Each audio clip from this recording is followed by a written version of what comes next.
Nous allons voir comment faire une division décimale.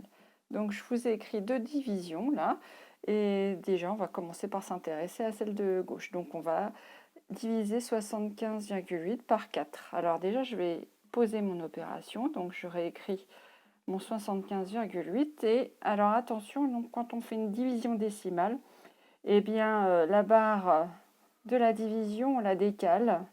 Voilà, alors je vais écrire le 4, de manière à garder quand même un espace important dont on va avoir besoin dans cette division, parce que sinon il s'agit de ne pas rencontrer la barre et d'être gêné. Voilà. Donc du coup, quand j'ai 75,8, eh bien je me demande, dans 7, combien de fois 4? Alors bien sûr, il y va une fois 4, donc je commence comme une division euclidienne ordinaire. Donc une fois 4, je vais retirer 4, voilà, je fais ma soustraction et je vais abaisser le 5. Ensuite, je me demande dans 35 combien de fois 4. Alors donc du coup, il y va 8 fois, puisque 8 fois 4, ça fait 32. Et je vais retirer 32 à 35 et j'obtiens 3. Et ici 0 évidemment. Donc là, je m'arrête au chiffre des unités. Je suis encore dans les unités là.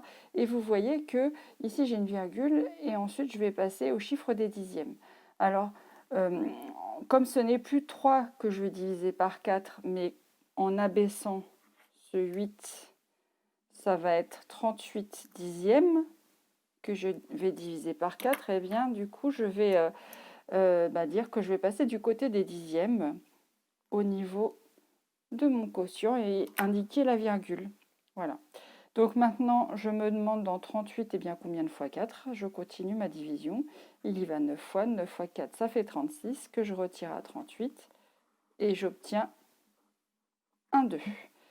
Et là, j'aimerais pouvoir continuer cette division. Alors, ce n'est pas un problème, puisque vous savez bien qu'on peut rajouter autant de zéros que l'on souhaite. Pour compléter un nombre, ça ne changera rien à la valeur de ce nombre. Donc du coup, voilà, je vais rajouter des zéros qui vont m'être utiles et que je vais descendre pour continuer cette division. Donc maintenant, je me demande dans 20 combien de fois 4? Eh bien, il y va 5 fois. 5 fois 4, ça fait 20. Et là, je retire 20 et j'obtiens un reste nul. Donc du coup, je peux écrire que 75,8 divisé par 4, eh bien, c'est exactement égal à 18,95.